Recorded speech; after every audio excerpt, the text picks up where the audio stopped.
आज करनाल के अंदर वीर तेजाजी महाराज के मेले के अवसर पर तेजा दशमी के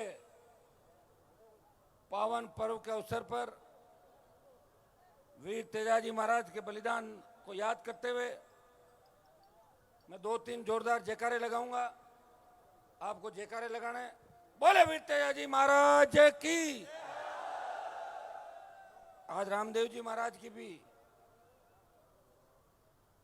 उत्सव जयंती दशम, आज उनका भी एक जोरदार जयकारा रामदेवरा रामसा पीर के नाम का। बोले रामसा पीर की। आज के कार्यक्रम के अंदर आके मुझे पहली बार एहसास हुआ कि वीर तेजाजी महाराज के आदर्श आने वाले समय के अंदर इस राजस्थान की राजनीति में नहीं, हिंदुस्तान की राजनीति में भी स्थापित होंगे। यह मैं विश्वास आपको दिलाना चाहता हूं। हमेशा मैं मेले के अंदर आता हूं, 2 घंटे लग जाते हैं नागौर से मेले में आते आते, 1-1.5 घंटा लग जाता है गांव के अंदर घुसने के बाद यहां आने के अंदर। मैं धन्यवाद दूंगा पूरी प्रशासनिक व्यवस्था को, पुलिस के हमारे अधिकारियों को, जो रात से लेके अभी तक आपके बीच खड़े हैं।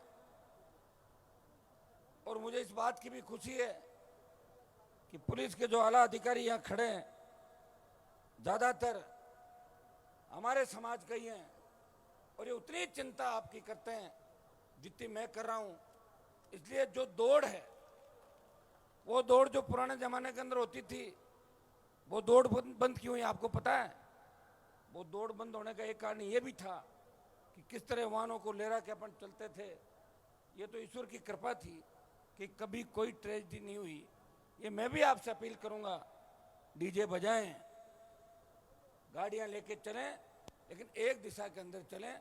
अपने एक दूसरे भाई को पीछे रखे, डेमो देने की कतई आवश्यकता नहीं है। बिना डेमो के अपने को नागौर जाना। आजकल तो काफी समझदार हो गए आप।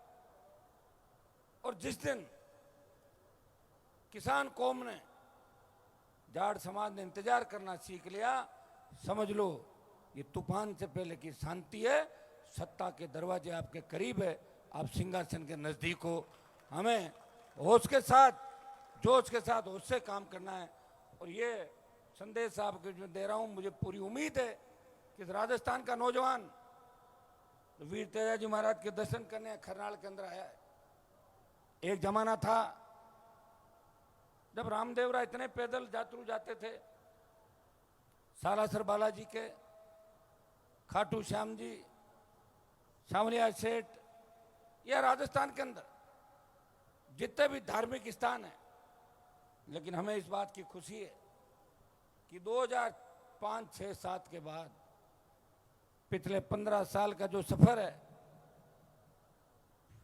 लाखों तेजा भक्त गाते नाचते अपने असली किसान के परिवेश के अंदर, छोटे बच्चे, महिलाएं, और तेजाजी के दर्शन करने आते हैं। और ये तेजाजी महाराज की कृपा का ही असर है कि मंदिर निर्माण शुरू हुआ। और ये मंदिर निर्माण कोई अकेला व्यक्ति नहीं करा रहा है, गलतफहमी निकाल दें आप सबका सहयोग है। आप सबको मिलकर मंदिर निर्माण कराना है। अच्छा तो जब होगा कि जब हम मिलकर इस मंदिर का निर्माण कराएं। हम सब इसके अंदर साथ हैं। और हरियाणा के लोगों ने भी यहाँ पैसा दिया है। मैं आपको विश्वास दिलाता हूँ, उन्होंने जितना पैसा दिया है उगा के वो पैसा हरियाणा में वापस दे दूंगा, ये भी मैं आपको विश्वास दिलाता हूँ। ताकि जब मंदिर बन जाए तो कहीं ऐसा नहीं लगे कि लोग छोड़ के बात चले गए और ये बात हमारे खड़ी रह जाए। बात खड़ी नहीं रहनी चाहिए। तेजाजी महाराज बात के लिए कुर्बानी दी थी। वो अगर बात के लिए, वचन के लिए कुर्बान नहीं देते, आज हमारे समाज को कौन पूछता? अगर तेजाजी महाराज नहीं होते तो अपन क्या गाते बताओ मुझे? तेजाजी तो असली गायन है। और मुझे खुशी है कि पिछले 20 साल के अंदर गांव गांव, ढाणी ढाणी, रात के अंधेरों से लेके खतरों से खेलते हुए, सरकारों से लड़ते हुए, गरीबी से लड़ते हुए, ईमानदारी के रास्ते पे चलते हुए, काजल की कोठरी में रहते हुए बिना दाग लगाए हनुमान बेनीवाल ने तेजा जी की भक्ति की, विधानसभा में पहुंचा, जयकारा लगाया, और जब लोकसभा के अंदर पहुंचा तो तेजा जी महाराज के जयकारे के साथ किसान कौम को वचन दिया, जब भी किसान कौम को मेरी आवश्यकता होगी देश के अंदर, जिस तरह तेजा जी ने बलिदान दिया गाय के लिए, हनुमान बेनीवाल किसान कौम के लिए बलिदान देगा। और भाइयों, मोदी की सत्ता छोड़ के अगर उत्तरी भारत का कोई जाट, इस देश का कोई जाट समाज का सांसद सड़क पे आया, वो देश का पहला सांसद है, वो आपकी धरती का सांसद है, जिसने मोदी की सत्ता को ठोकर मारी और अपने भाइयों के लिए, किसानों के लिए एनएच जाम करके 70 दिन सड़क पे बैठा रहा। ये तेजाजी महाराज का भक्त हूं इसलिए कर रहा हूं। आप क्या सोचते हो? सत्ता तो मेरे दरवाजे पर हमेशा खड़ी रहती है, सत्ता मेरा इंतजार करती है। आओ हनुमान जी, मंत्री बनो। 2003 जिद्दी वसुंधरा, उसका घमंड चूर किसने किया? गहलोत बेटे को किसने हराया? नए नेता किसने तैयार किए? आज मंच पे मेरे से पूर्व जो वक्ता है, चाहे जोधपुर विश्वविद्यालय के नेता हो, चाहे राजस्थान विश्वविद्यालय के नेता हो, चाहे हमारे प्रधान प्रतिनिधि हो, सारे नौजवान सेकंड पीढ़ी के नेता। पहले नेता एक आता था, लोग नेता से डरते थे, वो नेता विकास की बात नहीं करते थे, वो मंदिर निर्माण की बात नहीं करते थे। उन्होंने कभी वीर तेजाजी महाराज का डंका दिल्ली और देश में नहीं बजने दिया। भाइयों, उनको भी कुछ नहीं मिला, चले गए, सपने अधूरे लेके अपने साथ लेके चले गए। ये हनुमान बेनीवाल ने तेजाजी की भक्ति की। इसलिए 2015 में जब मेरी गाड़ी पे हमला हुआ था, मैं अकेला था और 10,000 के जुलूस के अंदर कितने हमलावर थे, लेकिन तेजाजी की कृपा थी, तेजा 10वीं थी, उस हमले से बच के हनुमान बेनीवाल आपके बीच आया था। लेकिन मैंने एक बात आपको कही थी, हमले का जवाब हमले से नहीं देंगे, हमले का जवाब राजनीतिक रूप से देंगे, वोट की चोट से देंगे। और जो लोग किसान के दुश्मन हैं, उन्हें विधानसभा और लोकसभा में जाने से हमें रोकना है। ये प्रेरणा भाइयों को तेजाजी महाराज के मेले से करके जाना होगा। यहाँ मंच पे हमारे सारी पार्टियों के नेता आते हैं। एक बात मैं विशेष रूप से कहना चाहूंगा कि राजस्थान के अंदर अगर रिकॉर्ड तोड़ रैलियां किसी ने करी, जिन रैलियों के अंदर संख्या के अंदर बात चली कि 7 लाख, 8 लाख, 5 लाख, 10 लाख, वो आपकी जवानों की हुंकार रैलियां थी राजस्थान के अंदर, जिसने सारे रिकॉर्ड तोड़ दिए। मैं एक ही बात आपसे कहना चाहूंगा, हो सकता है कि हमारे राजनीतिक मतभेद हो सकते हैं। मैं खन्नाड़ गांव के मेरे भाइयों को कहना चाहूंगा, सरपंचों के चुनाव की बात सरपंचों तक रखो। आपका काम एक ही है, मेजबानी करना। इस देश का तेजा भक्त आएगा, तुम्हारी छोटी मोटी बात हो तो छोटी मोटी बात अपने जाजम के नीचे ही रख लो। हर व्यक्ति जो आएगा उसको सुनना है, और ये समाज का मंच है। समाज के मंच पे अगर कोई अपने विचार व्यक्त करना चाहे तो विचार व्यक्त करने से उस व्यक्ति को रोका नहीं जाए। ये हमारा समाज का मंच है भाई, सब जगह होता है। और जिस दिन हमने एक दूसरे को सुनना सीख लिया, और आप कौन सी नेताओं की बात करते हो? एक फोटो सोशल मीडिया पे वायरल हो रहा है जिसमें, अब जाओ मत बीच में, रुको एक बार बच्चों, हेलो, बैठ जाओ एक बार, बैठो। जब ने यार बच्चे, यही प्रॉब्लम है ना, क्या करें, लग रहा है 23 का मिशन पूरा होगा कि नहीं होगा? यहाँ उठ जाता है, 1000 15 वोटों रह जी सीटा है। मैं आपको इतना ही विश्वास दिलाता हूं, अगर आपने इंतजार करना सीख लिया, संगठित होके हर व्यक्ति की बात सुनना सीख लिया, समय आपका है। हमें दूसरे समाजों से सीख लेनी चाहिए कि किस तरह की बड़े बड़े बयान देते हैं एक दूसरे के खिलाफ, लेकिन जब अपने समाज का कार्यक्रम होता है वो लोग एक दूसरे के पास बैठते हैं। एक फोटो में देख रहा था एक एयरपोर्ट की, जिसमें गहलोत वसुंधरा और 2 बीजेपी के, 2 कांग्रेस के, 2 बीजेपी के नेता है, किस तरह खिलखिला के हंस रहे हैं। और वो शायद ये कह रहे हैं, देखो गहलोत साहब अपन दोनों मिलकर जनता को कैसे पागल बना रहे हैं, हा हा हा। तो यही कर रहे हैं और क्या कर रहे हैं। अशोक गहलोत बोले वसुंधरा ने मेरी सरकार बचाई, मैं तो 2009 में ही बोल गया था कि वसुंधरा गहलोत मिले हुए हैं, ये मैंने बोला 2009 में। और 14 साल बाद अशोक गहलोत बोले मेरी सरकार गिर रही थी, बुलाओ वसुंधरा जी का, अगर ये नहीं होती तो मेरी सरकार ही नहीं होती। तो हो गया, या तो गहलोत साहब का जमीर जाग गया, सही बात कह दी, और या उनका पॉलिटिकल अर्थ कौन लगा सकता कि क्यों कही, लेकिन ये सही बात है कि वसुंधरा ने गहलोत की सरकार बचाई। तो हमारा तो मेरे हिसाब से कोई लड़ाई झगड़ा भी नहीं इतना, और मेरे से तो कोई लड़ाई क्यों रख रहा भाई, मेरे पास तो कोई आएगा तो कुछ बन के ही जाएगा।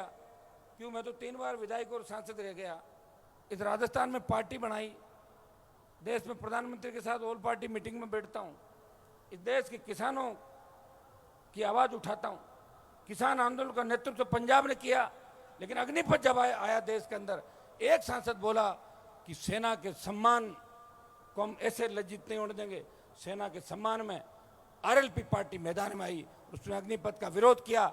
मेरे छोटे भाइयों को सेना के अंदर उसी तरह रैलियों के माध्यम से भेजेंगे जो पहले होगी। पंजाब ने किसान आंदोलन का नेतृत्व किया, लेकिन जवानों के आंदोलन का नेतृत्व राजस्थान का जवान करेगा, ये मैं आपको विश्वास दिलाता हूं।